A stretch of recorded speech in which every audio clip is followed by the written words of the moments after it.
حضرت صالح علیہ السلام کا واقعہ، حضرت صالح علیہ السلام کا مکمل واقعہ جاننے کے لیے اس ویڈیو کو آخر تک ضرور دیکھیں اور ہمارے چینل وائس آف میزان کو ضرور سبسکرائب کریں۔ اور اللہ تعالیٰ نے قرآن پاک میں ارشاد فرمایا، اور قوم سمود کی طرف بھیجا ان کے بھائی صالح علیہ السلام کو۔ انہوں نے کہا، اے قوم، بندگی کرو اللہ تعالیٰ کی، اور نہیں ہے کوئی معبود سوائے اللہ تعالیٰ کے۔ قوم سمود اصل میں ایک بہت صاحب مال جماعت تھی، وہ بکریوں اور اونٹوں سے آسودہ حال تھے۔ جب قوم عاد کو اللہ تعالیٰ نے اس دنیا سے غارت کیا تو اس کے بعد قوم سمود نے ان کے ٹوٹے پوٹے مکانوں پر، ان کے شکستہ حال مکانوں پر قبضہ کر لیا اور ان کو از سر نو تعمیر کر لیا۔ اور یہ قوم بھی کثرت مال اور کثرت اولاد سے گمراہ ہوئی۔ وہ اپنی دولت کے غرور پر نازاں رہتے تھے اور بتوں کی عبادت میں مصروف رہتے تھے، اور ان کی بہت لمبی عمریں تھیں، اور وہ ظلم و فساد کثرت سے کرتے تھے۔ حضرت صالح علیہ السلام نے قوم سمود کو اللہ تعالیٰ کی دعوت دی اور اس قوم سے کہا، اے قوم، اقرار کرو کہ اللہ ایک ہے، اس کا کوئی شریک نہیں۔ انہوں نے کہا کہ تمہاری پیغمبری کی کیا دلیل ہے؟ حضرت صالح علیہ السلام نے کہا، ہود علیہ السلام کی قوم کو اللہ تعالیٰ نے باسباب بے ایمانی اور بت پرستی کے ہلاک کیا، اور مجھے ان کے پیچھے اللہ تعالیٰ نے خلیفہ بنا کر تم پر بھیجا۔ قوم سمود کے سردار بولے کہ اے صالح، اگر تم اللہ تعالیٰ کی طرف سے پیغمبر بنا کر بھیجے گئے ہو تو تم ہم کو کچھ معجزہ دکھلاؤ۔ حضرت صالح علیہ السلام نے کہا کہ تم بتاؤ کیا معجزہ دکھلاؤں؟ یہ بات سن کر وہ آپس میں مشورہ کرنے لگے۔ پھر کچھ دیر کے بعد حضرت صالح علیہ السلام سے کہنے لگے کہ تم یہ معجزہ دکھاؤ کہ ایک اونٹنی اس پتھر سے نکلے اور اسی وقت وہ بچہ بھی جنے اور دودھ بھی دے، تب ہم جانیں گے تم رسول خدا برحق ہو۔ یہ گفتگو ہو رہی تھی کہ حضرت جبرائیل علیہ السلام نازل ہوئے اور کہا، اے صالح، تم ان سے اقرار کر لو اور ان سے کہو کہ بغیر حکم خدا کو وہ اونٹنی کو نہ ماریں گے اور سوائے دودھ کے اس سے کچھ نہ کھاویں، کیونکہ ان پر کوئی چیز اس کے حلال نہیں ہے۔ پھر حضرت صالح علیہ السلام نے ان سے وعدہ کر لیا۔ اس اقرار اور وعدے کے بعد اللہ تعالیٰ کا حکم ہوا کہ اے صالح، تم دعا کرو اور میری قدرت کے نظائر دیکھو کہ میں نے تجھ سے 4000 برس پہلے ایک اونٹنی اس پتھر کے اندر پیدا کر رکھی ہے، تاکہ تیرا معجزہ ظاہر ہو اور تیری پیغمبری کی دلیل مضبوط ہو۔ پس حضرت صالح علیہ السلام نے خدا کی درگاہ میں دعا کی اور تمام مومنوں نے آمین کہا۔ اتنے میں ایک عجیب آواز اس پتھر سے نکلی اور اچانک ایک اونٹنی نہایت خوبصورت اس پتھر کے نیچے سے نکل آئی۔ وہ اتنی حسین اور خوبصورت تھی کہ اس جیسے سارے عالم میں کوئی دوسری نہ تھی، اور بعد ایک ساتھ کہ اس نے ایک بچہ جنم دے دیا۔ اس کے پاس تازہ گھاس بھی نظر آئی جو اونٹنی نے کھائی تھی، اور خدا کے حکم سے فوراً ایک چشمہ اور ایک چراگاہ پیدا ہو گئی اور اونٹنی اس میں چرنے لگی۔ اس قوم میں 7 قبیلے تھے اور 7 قبیلے اس چشمے سے پانی پیتے تھے، اور پانی کچھ بھی کم نہ ہوتا تھا۔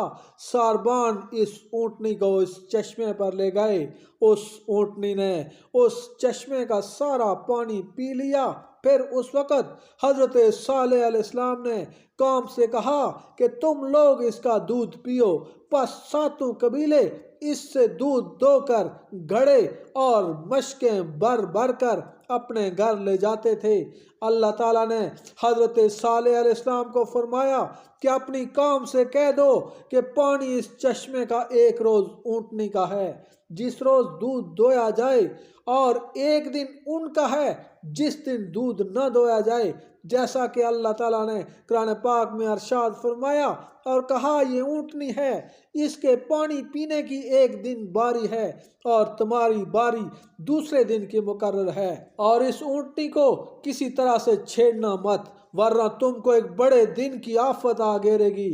اللہ تعالیٰ کی قدرت سے اونٹنی پتھر سے پیدا ہو کر حضرت صالح علیہ السلام کی دعا سے چرتی پھرتی تھی۔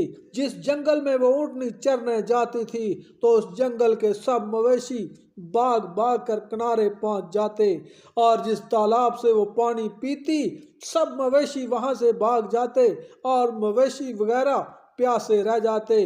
تب ایک مشورہ کیا اور یہ بات طے ہوئی کہ ایک دن پانی پر اونٹنی جائے گی اور دوسرے دن ان لوگوں کے مویشی جائیں گے۔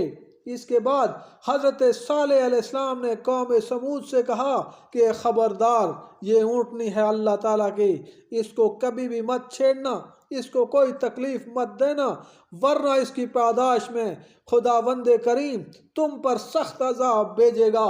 یہ بات حضرت صالح علیہ السلام کی سن کر وہ لوگ اس اونٹنی کو پیار کرتے تھے اور بہت حفاظت سے رکھتے۔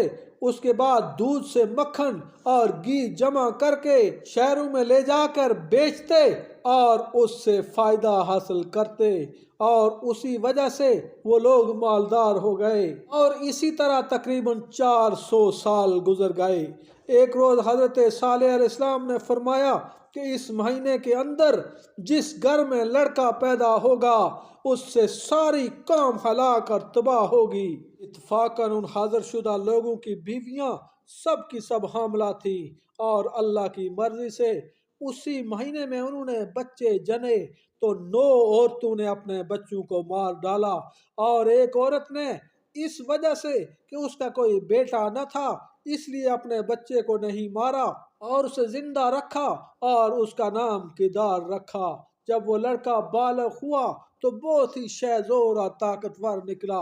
وہ 9 عورتیں جنہوں نے اپنے بچوں کو مار ڈالا تھا بہت پریشان ہوئیں اور کہنے لگی کہ سالے کی بات جھوٹی ہے۔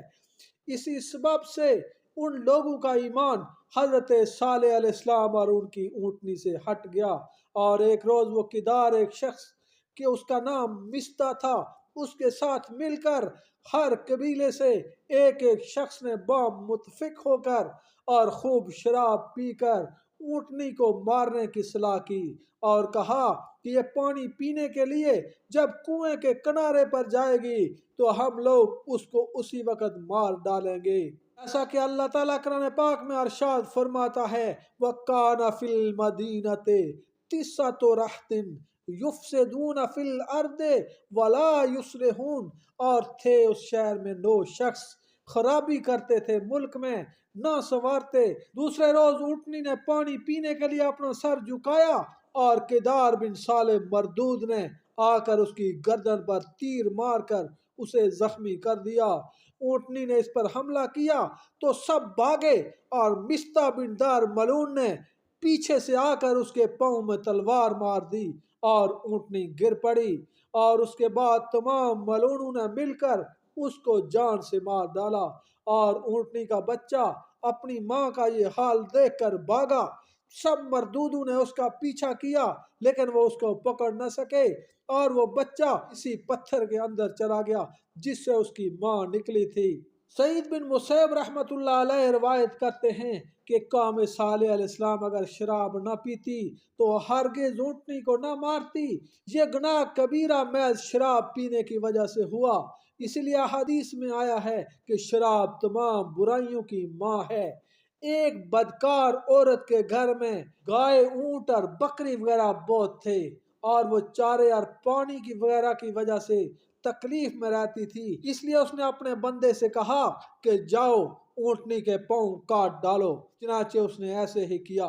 اس واقعے کے 3 دن کے بعد ان پر دردناک عذاب آیا، اور حضرت صالح علیہ السلام کو خبر دی گئی اور ان سے کہا گیا کہ اس قوم سے کہو۔ حضرت صالح علیہ السلام نے کافروں سے کہا کہ تمہاری زندگی اب 3 دن سے زیادہ نہیں ہے۔ وہ حیران ہو کر بولے اس کی کیا علامت ہے؟ تو حضرت صالح علیہ السلام نے کہا کہ پہلے روز رنگ روپ تمہارا سرخ ہو جائے گا، دوسرے روز زرد ہو جائے گا، اور تیسرے روز سیاہ ہو جائے گا۔ جب 3 دن کے بعد یہ علامت ظاہر ہوئی تو جن لوگوں نے اونٹنی کو مارا تھا وہ مردود سب کے سب حضرت صالح علیہ السلام کے گھر آئے تاکہ حضرت صالح علیہ السلام کو بھی مار ڈالیں۔ تب اسی وقت